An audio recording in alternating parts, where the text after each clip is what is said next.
जय हिंद। इस नए वीडियो में आप सभी का स्वागत है। इस वीडियो में हम क्लास 10th का फिजिक्स का आप लोग के लेकर आ गए हैं महत्वपूर्ण ऑब्जेक्टिव क्वेश्चन। पहला चैप्टर का मैंने ऑब्जेक्टिव क्वेश्चन करा दिया, अभी तक आपने नहीं देखा है तो जाइए, उसका प्लेलिस्ट में वीडियो है, वहां से वॉच कर सकते हैं। ये आपका सेकंड चैप्टर है, प्रकाश का अपवर्तन। दोनों एक ही एनसीईआरटी के हिसाब से एक ही चैप्टर, लेकिन मैं दोनों अलग अलग करके बताया हूं। प्रकाश का परिवर्तन से क्वेश्चन, उसके से प्रकाश का अपवर्तन। तो बिल्कुल तैयार हो जी, ये जितने भी यहाँ पर क्वेश्चन में कराऊंगा ये काफी ज्यादा इंपॉर्टेंट है, इससे तो ज्यादा बाहर होने वाला नहीं है। लगभग 80% ऐसे क्वेश्चन है जो आपके एग्जाम में पूरे के पूरे टच हो जाएंगे, मतलब इसमें से मिल जाएंगे। बाकी 20% इसलिए नहीं कर रहा हूं क्योंकि कुछ क्वेश्चन ऐसे होते हैं कभी कभी एग्जाम में आउट हो जाते हैं, लेकिन 80% तक मुझे चांस है कि इसमें के जितने क्वेश्चन है 80 से 90% आप पे टच कर जाएंगे। बिल्कुल क्या करना है, अच्छे से इस वीडियो को वॉच करना है। उसके लिए आपको क्या करना है, वीडियो को वॉच करना होगा, बेहतर ढंग से बैठकर देखना होगा, एक बार बिना स्किप किए हुए, बिना अंत तक जाए हुए। अंत तक आपको नहीं छोड़ना है, अंत तक वीडियो को वॉच करना है। और एक और बात, आप वीडियो को जब भी देख रहे हैं तो बेहतर ढंग से मन साफ करके देखें, कोई बात सोचे ना उस समय, और आराम से सोचते हुए देखें और देखें कि आप पढ़े हैं तो कितना आप बना पा रहे हैं, इसका कितना आपसे सही जा रहा है। ठीक है। और एक और बात बता दूं, जब भी आप इसको बनाते समय एक बार फिर से कभी जब भुलाएं तो एक बार फिर से वॉच कर ले वीडियो को। अगर इसका पीडीएफ चाहिए तो मैं इसके लिए आप कमेंट कर सकते हैं कि सर मुझे पीडीएफ चाहिए, भाई मुझे पीडीएफ चाहिए, दोस्त मुझे पीडीएफ चाहिए, भैया मुझे पीडीएफ चाहिए, तो मैं आपको पीडीएफ प्रोवाइड करूंगा। और पीडीएफ प्राप्त करने के लिए आपको अपना नंबर देना पड़ेगा कॉन्टेक्ट में, जिससे मैं एक व्हाट्सएप ग्रुप में बहुत ही जल्द मैं ऐसा प्लानिंग कर रहा हूँ कि व्हाट्सएप ग्रुप क्रिएट किया जाए, जिसमें अब सबको अलग नहीं एक व्हाट्सएप ग्रुप में सेंड कर दूंगा, जिससे सभी 10th क्लास के बच्चों को, भाइयों बहनों को आसानी से पीडीएफ मिल जाएगा। तो बिल्कुल चिंता, अगर ये भी आपको पीडीएफ चाहिए तो आप कमेंट कर सकते हैं, उसमें अपना कॉन्टेक्ट नंबर डाल दीजिएगा, मैं आपसे कॉन्टेक्ट कर लूंगा। मतलब उस कॉन्टेक्ट करने का मतलब मैं आपको व्हाट्सएप में जोड़ करके वहां पर पीडीएफ अपलोड कर दूंगा, जिससे कि आपको पीडीएफ मिल जाएगा। ठीक है, चलिए पहला नंबर स्टार्ट करते हैं, प्रकाश का परिवर्तन। चैप्टर का नाम क्या हुआ जी, प्रकाश का परिवर्तन। देखिए ये क्या है, चैप्टर का नाम प्रकाश का परिवर्तन। समझिएगा, प्रकाश पढ़ रहे थे परिवर्तन, ये पढ़ रहे हैं अपवर्तन। ठीक है। परिवर्तन का मतलब होता था, समझ लीजिए, परिवर्तन अपवर्तन में बस अंतर समझ लीजिए। परिवर्तन में क्या होता था कि प्रकाश आता था ना, तो इस वस्तु से टकरा करके, देखिए जैसे कि मेरे पास एक वस्तु हो गया, ठीक है, ये मेरे पास एक वस्तु हो गया, जानते हैं देसी जुगाड़ हवा खाने का। तो मान लीजिए प्रकाश आ रहा है, लाइट आ रहा है, तो लाइट आएगा टकरा करके इसके पार नहीं जाएगा, बल्कि इसके इधर ही वापस इसी दिशा में चल जाएगा। तो ये कहलाता था प्रकाश का परिवर्तन। अपवर्तन क्या कहता है, कहता है ऐसा नहीं करूंगा, मैं आऊंगा तुमसे टकरा करके, अंदर चीर फाड़ के कैसे भी करके मैं इधर से निकल के चला जाऊंगा, तो वो कहलाता है अपवर्तन। बस परिवर्तन अपवर्तन समझ लिया आपने। परिवर्तन में टकरा कर रह जाएगा, अपवर्तन में इसको चीर फाड़ के निकल के चला जाता है। बस इतना क्लियर समझ लिया आपने, अब समझ लीजिएगा। अब चलिए आइए इसके ऑब्जेक्टिव क्वेश्चन को एक एक करके हम लोग करने का प्रयास करते हैं, बिल्कुल ध्यान से। एक नंबर कहा गया है कि प्रकाश की किरण, क्या कहा गया पहला क्वेश्चन, कि प्रकाश की किरण, जो हम लोग का प्रकाश का किरण है, ध्यान से सुनिएगा, जो हम लोग का प्रकाश का किरण है, एक माध्यम से दूसरे माध्यम में जाती है तो अपने अभिलंब से क्या हो जाती है, मुड़ जाती है। तो इस घटना को क्या कहते हैं, इसे कहते हैं प्रकाश का अपवर्तन। क्या कहते हैं इसे, हम प्रकाश का अपवर्तन नहीं कहते हैं। मान लीजिए प्रकाश है, ये हम लोग का प्रकाश है, यहां से आया, इस सतह से टकराया, टकरा करके क्या होगा, यहां से इधर की तरफ आ जाता है। ठीक है, ये ऐसे जाना चाहिए था इसको, लेकिन ऐसा ना जाकर के ऐसे आ जाता है, मतलब मुड़ गया, मतलब ये किसी न किसी पदार्थ, मान लीजिए कांच हो गया था, ये कांच है, ठीक है, और ये हवा वाला हिस्सा था, ठीक है, और ये कांच में क्या किया, प्रवेश कर गया, ये आपका कांच वाला हिस्सा था, ठीक है, तो इसमें मुड़ गया, ठीक है, मुड़ गया ना, तो ये कहलाता है आपका क्या, जब एक माध्यम से दूसरा माध्यम में जाएगा तो अभी ये मान लीजिए यहाँ पर सीधा हो गया, ये आपका सीधा हो जाता है, एक लंब खींच देते हैं सीधा, मतलब ऐसे देखिए, एक लंब ऐसे कर देंगे, ठीक है, यहाँ पर कोई कांच की वस्तु हो गई, यहाँ पे एक अभिलंब खींच देंगे सीधा, और यहाँ से कोई प्रकाश की वस्तु आ रही है ऐसे, तो इसको तो जाना चाहिए था ऐसे ना, लेकिन ऐसा जाकर के ये पूरा क्या हो जाता है, इस अभिलंब, ये जो खड़ा खड़ा लंबा जो है ना, इसके करीब झुक जाती है। ठीक है, जब तो क्या हो जाता है, इससे कहते हैं प्रकाश का अपवर्तन। दूर भी जाएगी तब वो अपवर्तन, नजदीक भी आएगी तब वो अपवर्तन। ठीक है, पार कर जाना चाहिए, बस इसको क्या करें, पार कर जाना चाहिए, इस जो भी चीज है ना, इसको पार कर जाना चाहिए बस। आगे चलिए, आगे क्वेश्चन का है 2 नंबर, कि जब किरण सघन माध्यम से विरल माध्यम में जाती है तो क्या होता है, जब कहां से, जब किरण सघन माध्यम से विरल माध्यम में, सघन से विरल माध्यम जाएगी, सघन से मतलब विरल माध्यम में जाएगी। मान लीजिए ये आपका सघन माध्यम हो गया, ये आपका मान लीजिए ये आपका सघन माध्यम हो गया, सघन से प्रकाश जा रहा है इससे, ठीक है, प्रकाश जा रहा है, ये आपका विलंब हो गया, सॉरी ये आपका विलंब, ये खड़ा खड़ा क्या है आपका विलंब हो गया। ठीक है, तो अभिलंब से ये जब किरण जाती है तो क्या होता है, अभिलंब से जाती है तो क्या हो जाती है, याद रखिएगा, ये जैसे जाएगी नहीं ये दूर चली जाएगी, क्या चली जाएगी, दूर चली जाएगी। अभिलंब से क्या हो जाती है, दूर, क्योंकि विरल से सघन माध्यम में जा रही है। ठीक है, विरल से सघन माध्यम मतलब जहां देखिए विरल मतलब देखिए सघन से विरल माध्यम, सॉरी सघन से विरल माध्यम जा रही है, जहां सघन से विरल माध्यम जा रही है तो दूर चली जाती है। ठीक है, आगे क्वेश्चन कहा गया 3 नंबर, प्रकाश का अपवर्तन का कारण क्या है। प्रकाश के अपवर्तन का कारण क्या है, तो याद रखिएगा प्रकाश की चाल में परिवर्तन। प्रकाश के अगर चाल में परिवर्तन हो रहा है तो समझिए अपवर्तन हो रहा है। कैसे, जब से प्रकाश इधर से आया इसमें टकरा करके देखिए, इसको तो ऐसे जाना चाहिए था लेकिन अब देखिए मुड़ गया, तब इसकी स्पीड कम हो जाएगी ना, स्पीड कम हो जाएगी कि नहीं। अब मैं किसी चीज को ऐसे फेंकूंगा तेज तो ये तेज जाएगा पूरा, लेकिन कहीं किसी वस्तु से टकराएगा तो वहां से धीरे हो सकता है, मुड़ सकता है। वैसे ही अंदर जब किसी वस्तु से टकराया तो ये क्या होगा, ये मुड़ गया, धीरे हो गया। ठीक है, तो परिवर्तन के कारण होता है। चौथा क्वेश्चन, प्रकाश का अपवर्तन के कितने नियम होते हैं, याद रखिए 2 नियम होते हैं। कितने नियम होते हैं, 2 नियम होते हैं। बिल्कुल बढ़िया से दिमाग में फिट करके रखिए, कितने नियम होते हैं, 2 नियम होते हैं। अगला क्वेश्चन 5 नंबर है, प्रकाश का अपवर्तन का नियम, स्नेल का नियम क्या है, तो याद रखिएगा इसका नियम जो होता है साइन आई बटा में होता है साइन आर। ठीक है, ये होता है इसका अपवर्तनांक का नियम। ठीक है, दूसरा 6ठा नंबर क्वेश्चन कहा गया है कि कौन सा पदार्थ लेंस बनाने के लिए प्रयुक्त नहीं होता, उपयोग नहीं होता, कौन सा पदार्थ, याद रखिए मिट्टी, मिट्टी नहीं है। ठीक है, ये क्वेश्चन पूछा गया है।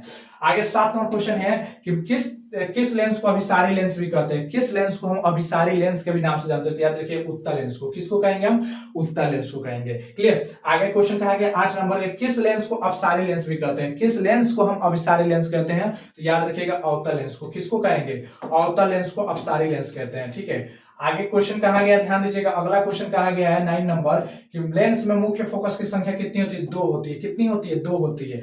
आप याद कर लीजिएगा, उसकी 2 होती है मुख्य फोकस में। ठीक है, 10 नंबर कहा गया, किस लेंस में केवल एक काल्पनिक प्रतिबिंब बनता है, तो अवतल लेंस में, किसमें, अवतल लेंस में। ठीक है, आगे चलते हैं नेक्स्ट 11 नंबर कहा गया कि सरल सूक्ष्मदर्शी में कैसा लेंस लगा रहता है। अगर सरल सूक्ष्मदर्शी की मैं बात करूं तो उसमें कैसा लेंस लगा रहता है, तो याद रखिएगा उसमें लेंस जो लगा रहता है उत्तल लेंस लगा रहता है। कैसा लेंस लगा रहता है, उत्तल लेंस लगा रहता है। ठीक है, आगे चलते हैं 12 नंबर, जब आपतन कोण का मान क्रांति कोण के मान के बराबर हो तो आपतन कोण कितना डिग्री का हो जाता है, याद रखिएगा 90 डिग्री का हो जाता है। कितना डिग्री का हो जाता है, 90 डिग्री का हो जाता है। कितना डिग्री का हो जाता है, 90 डिग्री का हो जाता है। देखिए मैं यहाँ पर आपको बता सकता हूँ, यहाँ पर क्या कहते हैं, मैं आपको यहाँ पर कर करके बता देता, लेकिन थोड़ा सा वीडियो जो है लंबा हो जाएगा, इसलिए मैं वीडियो को लंबा नहीं करना चाहता, इसलिए आपको बता रहा हूँ। ठीक है, सिर्फ आप ऑब्जेक्टिव फटाफट क्लियर कर लीजिए, मुझे जहां पर ज्यादा डाउट लगेगा आपको बता दूं, क्योंकि मैं सबका एक्सप्लेन करता चल जाऊंगा तो टाइम बहुत ज्यादा लग जाएगा, आप उतना वीडियो भी देखने में आपका मन नहीं करेगा। ठीक है, आगे सुनिए 13 नंबर बोला जा रहा है कि जब प्रकाश की किरण विरल माध्यम से सघन माध्यम में जाती है तब आपका कोण का अपवर्तन कोण से क्या होता है, तो छोटा हो जाता है। क्या हो जाता है, अपवर्तन कोण से छोटा हो जाता है। बिल्कुल ठीक है, आगे बोला है 14 नंबर की जब प्रकाश की किरण सघन माध्यम से विरल माध्यम में जाती है, जब सघन से विरल माध्यम जाएगी तो आपतन कोण से अपवर्तन कोण का क्या हो जाता है, तो बड़ा हो जाता है। क्या हो जाता है, इस बार क्या हो जाता है, बड़ा हो जाता है। इस बार क्या हो जाता है, बड़ा हो जाता है। ठीक है, इस बार क्या हो जाता है, बड़ा हो जाता है। ठीक है, आगे क्वेश्चन देखिए, यही मतलब देखिए अगर है मान लीजिए हाई है तो मान लीजिए यहां से आ रहा है, देखिए इस देखिए क्या कहा है कि जब सघन से विरल में जाएगा तब आपतन कोण अपवर्तन कोण, आपको पता है कि ये आपतन कोण होता है, ये अपवर्तन कोण होता है। ठीक है, ये वाला नहीं होता बल्कि ये वाला होता है। ठीक है, आपको पता ही है।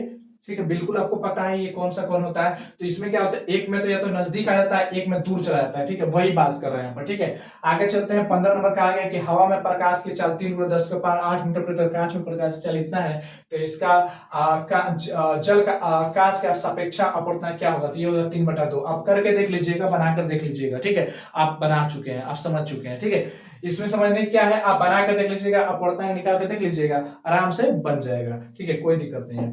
आगे चलते हैं नेक्स्ट को ध्यान दीजिएगा। नेक्स्ट क्वेश्चन क्या आ गया है 16 नंबर कि जल तथा कांच का अपवर्तनांक कितना है, तो जल का सापेक्ष क्या होता है, 8/9 होगा। कितना होगा, 8/9। आप करके देख लीजिएगा, आंसर 8/9 आ जाएगा। ठीक है, आगे चलते हैं 17 नंबर, पानी में हवा का बुलबुला चमकीला किसके कारण दिखाई देता है, याद रखिए प्रकाश का पूर्ण आंतरिक परिवर्तन के कारण। किसके कारण दिखाई देता है, प्रकाश के पूर्ण आंतरिक परिवर्तन के कारण पानी में हवा का बुलबुला। 18 नंबर, पानी में रखी किसी वस्तु को हवा से देखने पर वस्तु की आभासी गहराई वास्तविक गहराई से क्या होती है, कम होती है। क्या होती है, कम होती है। ठीक है, क्या होती है, कम होती है। आगे बोला 19 नंबर की यदि उत्तल लेंस में वस्तु को फोकस लेंस के बीच में रखा जाए तो प्रतिबिंब कैसा बनेगा, यदि उत्तल लेंस में वस्तु को फोकस पर रख दीजिए, उस लेंस के बीच में रख दिया जाए तो क्या बनेगा, तो याद रखिएगा वो बनेगा काल्पनिक एवं सीधा प्रतिबिंब बनेगा। कैसा, काल्पनिक एवं सीधा प्रतिबिंब। बिल्कुल क्लियर रखिएगा, याद रखिएगा। 20 नंबर का है, किस लेंस में छोटा और काल्पनिक प्रतिबिंब प्राप्त होता है? किस लेंस में हमें छोटा और काल्पनिक प्रतिबिंब प्राप्त होता है? तो अवतल लेंस में प्राप्त होता है, छोटा और काल्पनिक प्रतिबिंब प्राप्त होता है। ठीक है, 21 नंबर क्वेश्चन का आगे कि अवतल लेंस का आवर्धन क्या है? अवतल लेंस का आवर्धन क्या है? तो मैं आपको बता दूं, अवतल लेंस का जो आवर्धन होता है v/u होता है। क्या होता है? v/u होता है। ठीक है, लेकिन वही अगर दर्पण में पूछा जाए, दर्पण में क्या होता है? -v/u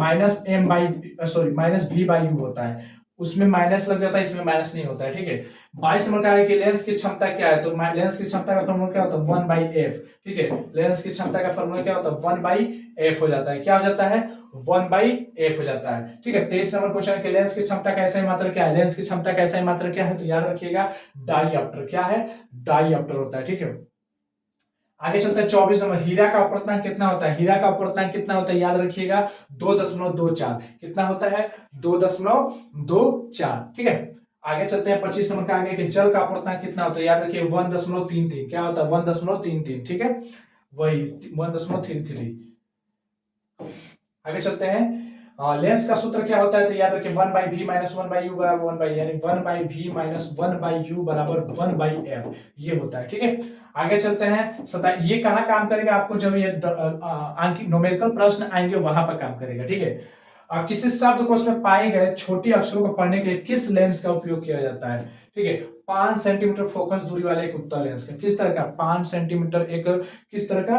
उत्तल लेंस का हम प्रयोग करते हैं। ठीक है, 28 नंबर क्वेश्चन का है कि उत्तल लेंस के सामने, अगर उत्तल लेंस के सामने वस्तु कहां रखने पर प्रतिबिंब वस्तु के आकार का बनेगा? कहां रखेंगे? तो याद रखिएगा 2f पर रख देंगे तो एकदम बेहतरीन ढंग से बेहतर बना देगा। ठीक है, 29 नंबर कह रहा है कि निरपेक्ष अपवर्तनांक क्या होता है? तो निरपेक्ष अपवर्तनांक होता है c/v। क्या होता है? c/v, मतलब प्रकाश की चाल बराबर उस वस्तु में उस वस्तु की चाल। ठीक है, ये होता है। ठीक है, आगे चलते हैं आगे क्वेश्चन कहा गया 30 नंबर कि किस लेंस में वास्तविक और काल्पनिक प्रतिबिंब दोनों प्रकार का प्रतिबिंब बनता है? किस लेंस में? तो याद रखिएगा उत्तल लेंस में। किस में बनता है? उत्तल लेंस में बनता है। आगे क्वेश्चन कहा गया 31 नंबर कि किसी उत्तल लेंस द्वारा वस्तु का आभासी तथा आवर्धी प्रतिबिंब बनाने हेतु वस्तु की स्थिति कहाँ होनी चाहिए? तो याद रखिएगा वस्तु की जो स्थिति होनी चाहिए ना, वो होनी चाहिए मुख्य फोकस और लेंस के बीच। कहाँ होनी चाहिए? मुख्य फोकस और लेंस के बीच। 32 नंबर कह रहा है कि यदि वस्तु उत्तल लेंस की फोकस दूरी के दूरी पर हो तो प्रतिबिंब कैसा होगा?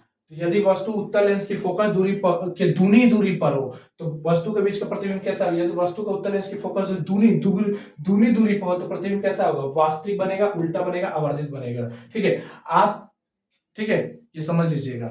आगे समझते हैं 33 नंबर का आगे कि उत्तल लेंस की क्षमता किसमें होती है? उत्तल लेंस की जो क्षमता होती है पॉजिटिव होती है। कैसी होती है? पॉजिटिव होती है। ठीक है, ये क्वेश्चन पूछा भी था। आगे कहा है कि अवतल लेंस की क्षमता कैसी होती है? तो निगेटिव होती है। कैसी होती है? निगेटिव होती है। 35 नंबर क्वेश्चन क्या है कि 2D क्षमता वाले लेंस का फोकस दूरी क्या होगा? तो 2D लेंस वाले क्षमता 2D क्षमता वाले लेंस का फोकस दूरी क्या होगा? तो याद रखिएगा 50 सेंटीमीटर। क्या होता है? 50 सेंटीमीटर होता है। 36 नंबर क्वेश्चन का 1 मीटर फोकस दूरी वाले उत्तल लेंस की क्षमता क्या होगी? तो याद रखिएगा ये होता है 1D, एक डायोप्टर। ठीक है, आगे चलते हैं। अगला क्वेश्चन कहा गया है 37 में 10 मीटर फोकस दूरी वाले किसी अवतल लेंस की क्षमता क्या होगी? तो याद रखिएगा -0.1D। ठीक है, आगे चलते हैं इसके आगे। 38 नंबर क्वेश्चन का आगे एक लेंस की क्षमता +5D है तो ये किस प्रकार का लेंस है? तो याद रखिएगा उत्तल लेंस है। कैसा लेंस है? उत्तल लेंस है।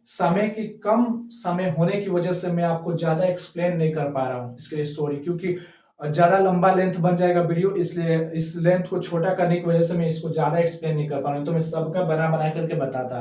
ठीक है, इसलिए कम करके बना रहा हूँ। ठीक है, 39 नंबर किसी उत्तल लेंस की फोकस दूरी हमेशा किसमें होती है? याद रखिए पॉजिटिव होती है। 40 नंबर प्रतिबिंब की ऊंचाई और वस्तु की ऊंचाई के अनुपात को क्या कहते हैं? आवर्धन कहते हैं। क्या कहते हैं हम लोग? आवर्धन के नाम से पुकारते हैं, याद रखिएगा। आगे चलते हैं, अगला क्वेश्चन क्या है? लेंस कितने प्रकार के होते हैं? तो 2 प्रकार के होते हैं। पूर्ण आंतरिक परिवर्तन किसके शर्तों का पालन करता है? तो याद रखिए 2 शर्तों का पालन करता है। 43 नंबर फोटोग्राफी कैमरा में कौन सा लेंस पाया जाता है? उत्तल लेंस पाया जाता है। कौन सा लेंस पाया जाता है? उत्तल लेंस पाया जाता है। लगभग इसमें 70% समझिए, इससे क्वेश्चन हो गया।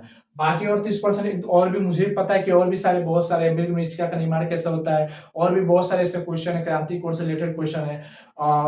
वास्तविक गहराई से क्वेश्चन है, कुछ क्वेश्चन ऐसे भी है और भी जो आउटर पूछे जा सकते हैं। इतना क्वेश्चन आप लोगों के लिए काफी है, मतलब इतना भी क्वेश्चन अगर अच्छे से देख के समझ लेते हैं ना तो समझिए आपका काफी बन गया। ठीक है, क्योंकि न्यूमेरिकल सवाल के लिए कोई क्वेश्चन नहीं होता है, किसी से ट्रस्ट नहीं, आपको बनाने का तरीका पता होना चाहिए। न्यूमेरिकल सवाल जितना भी आपका था उसको समझना पड़ेगा बढ़िया से, उसके मतलब अच्छे से एक बार देख करके याद कर लीजिएगा। ठीक है, मिलते हैं फिर से एक नए वीडियो के साथ, तब तक के लिए जय हिंद जय भारत।